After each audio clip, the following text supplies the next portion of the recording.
This is Tai Felton. You listen to the Show and Tell podcast.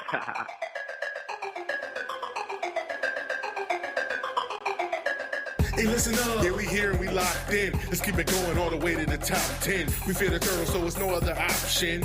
Fred and Ryan, just watch them. Let's take it to the max. It's the Shell and Tell. They come with all the facts. It's the Shell and Tell. Let's take it to the max. It's the Shell and Tell. They come with all the facts. It's the Shell and Tell.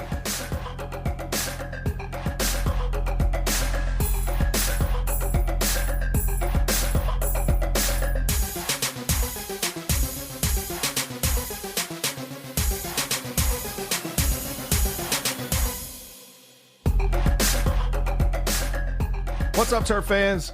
Fred, Ryan, Ahmed back for another episode of the Shell and Tell podcast, special edition. We got a special show today. We got a special guest, Tai Felton, joining us on today's show. Well, without further ado, man, let's bring our special guest on this week, Terps wide receiver, Tai Felton.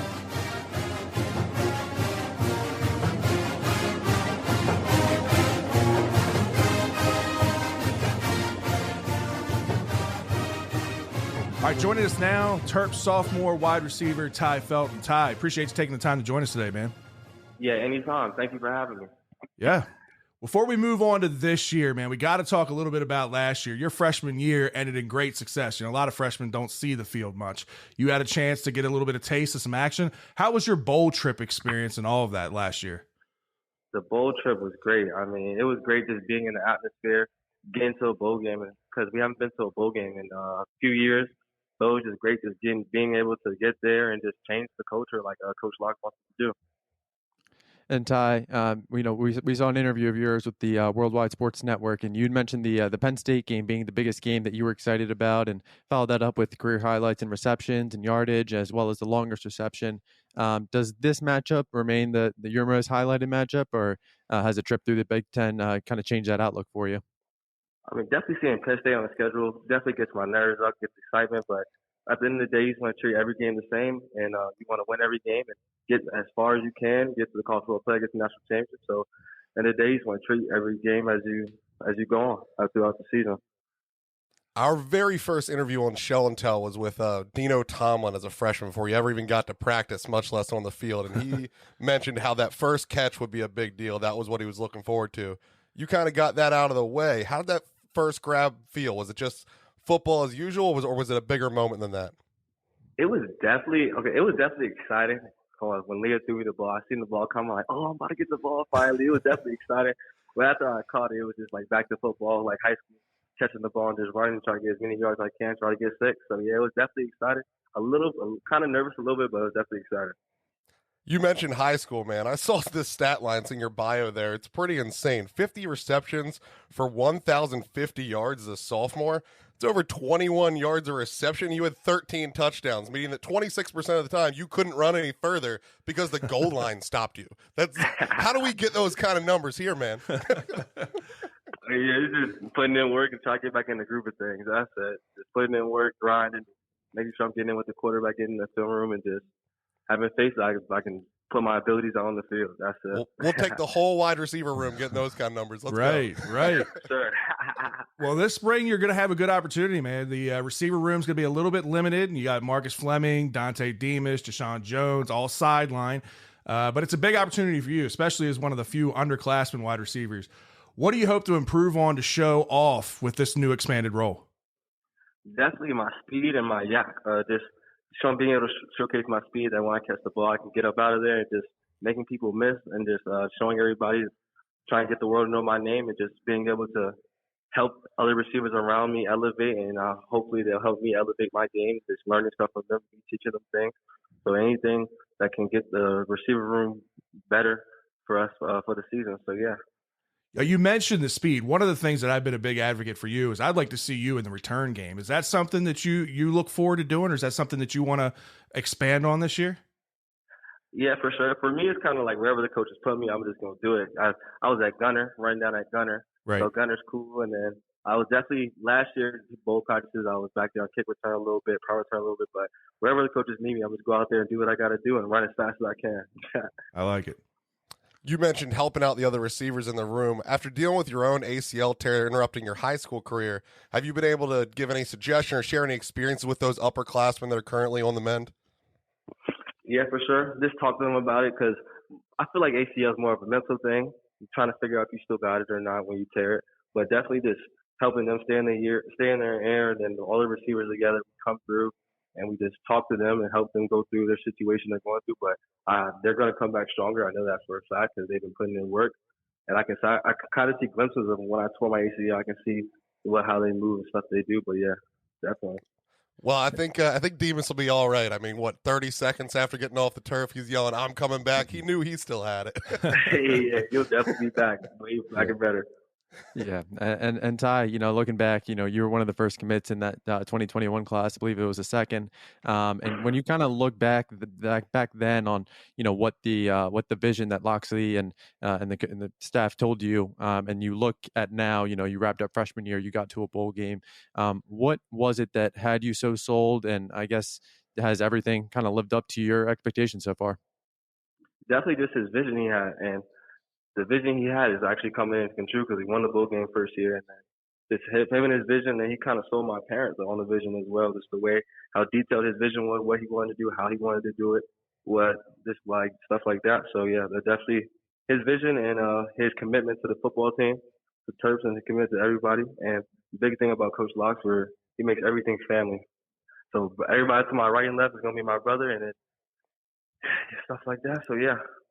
All right, you mentioned the vision, right? So Terps brought in a seasoned vet to the coaching staff, Gunnar Brewer, a guy that's been around for a long time. He's worked with a lot of talented receivers over the year. I know it hasn't been long, but what has it been like for the first couple of months working under Coach Brewer? And Coach Brewer, he's like an OG to me. He's taught me a lot already. He's a very hype guy. Nobody would know, but he's very hype. He wants to help you get better, and he's an OG. He's been in the game for a long time. He's got Randy Moss and stuff like right. that. Tutu Atwell, guys in the ring. So yeah, he's definitely a guy that I look up to him. He's only been here for a short time, but I definitely look up to him, and you can tell in the receiver room he's getting close to everybody. So yeah, he's a great guy, and I look forward to playing for him in the season to come. That's awesome. This is the first year in a long time Maryland returns the beef. All the starting offensive line unit coming back together. How big do you think that consistency up front will be for the offense? I think it's gonna be good that the whole starting offensive line comes because they got another year under their belt, more experience. The more experience you get, the more you know how the game goes, the more you know how to play and stuff like that. But them coming back is really gonna help. It's really gonna help us take off. And kind of for you, Ty, you're going into obviously year 2 for you, but this is going to be year 3 for Leah, and obviously for him coming off that historic season where he sits first in program history and pretty much everything. Yeah, I mean, seemingly every single season record, Talia owns, and obviously that's a big piece coming back, especially with that being your quarterback. Where have you kind of seen him take those steps, off the field, whether through workouts or, how have you seen kind of his leadership grow into year 3? I feel like ever since I earlier enrolled, I think it was beginning of 2021 or 2021 of those years, I just seen Leah. Quarterbacks are supposed to be the leader of the team. They're supposed to take care of everybody. Leah he does all that. He stays at the practice, watches extra film, makes sure everybody good. He helps everybody, make sure everybody knows the playbook. So just seeing him be able to take that leader role and really take it to another level is great. It's really different, and it's also showing on the field because we're winning games, going to the bowl games, and stuff like that. So watching him grow is definitely helping the whole team grow. That's good to hear. Well, it's almost draft day, and you just saw 2 of your teammates absolutely slay the combine, right? My question to you with this is, do you guys prepare like with combine training all year long in the off season, or is that something that's kind of more of a late push to train technique right before you get prepared for the combine? I feel like it's a little bit of both because through off season, even sometimes through the season, we do like speed training workouts that can help with speed and stuff like that. Gotcha. Stuff that translates to on the field stuff and stuff that translates to combine stuff. So we do a lot of stuff throughout the summer and times like this during the off season that translates to combine training, a lot of drills and stuff like that. So yeah, I think it does convert over to the combine. So yeah. I mean, it seems to be a trend. You guys are always well prepared for that combine and always tear it up. So it's a good thing for sure. Yeah, for sure. All right, well, speaking of combine, speaking of NFL draft, I'm going to give you the floor right here, Ty. If you had to sell the NFL teams to take a chance on your Terp brothers, what would the sales pitch be? speed is king. You can't hit something, you can't catch it, you can't run away from somebody that you can't run away from. You're not fast enough. So if you want some speed on your team, you might as well pick up Tigger next. I like it. And they do, man. Those guys, and we all expected them to run well, but the numbers they put up at the combine were absolutely ridiculous. Yeah, for sure. Definitely.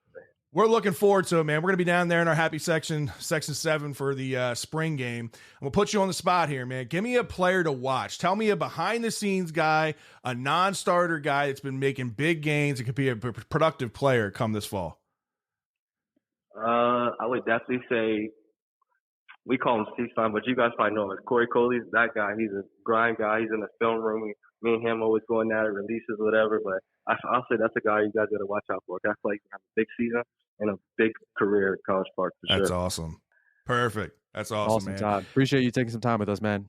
For sure. Yes, sir, for sure. Appreciate y'all. All right, Ty, good luck to everything this season, man. Yeah, thank you. You all too. Big thank you to Tai Felton for taking the time to join us today, man. That kid, well-spoken, just a great interview overall. Yeah, it's always good to get a hold of one of these players, get their opinion, the inside looks. We know how busy they are. They know how much they got going on with school, with training, with everything else they got going in their life. So anytime that we get a couple minutes of one of these players' time, we're very appreciative.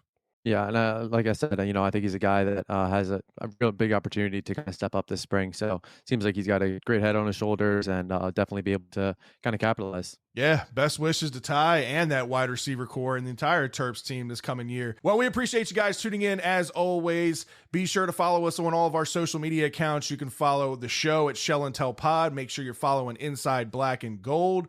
You can follow me at FredBLBS. Follow Ryan at TerpsBEspert. Follow Ahmed at Gafir the Turtle, and make sure, like I said, you're following that Inside Black and Gold, so you're not missing out on all the latest and greatest, especially with all the up-and-coming recruiting information and news. Spring practice officially kicks off on Tuesday. Practice number 1 set for 4 p.m. We'll have media day that day as well. You can check out all your coverage over at Inside the Black and Gold. Insight from freshman safety Gavin Gibson. You can check out Inside the Bag as well for all your latest recruiting news. We'll be on campus for all 15 practices ahead of the April 30th spring game. Ryan, sign us off. Hey, it's that time of year. News is a little slow. There's still a lot going on around here. It's good to not hear anything when all we're doing is practicing, right? We don't hear any news around here. The spring game's coming up. Go check out Inside the Bag with him and the Young Terps guys. It's good stuff. Another Terp show for me to keep my interest in. Until next time, guys, let's get down to that spring game. Here's to wishing all is well under the shell.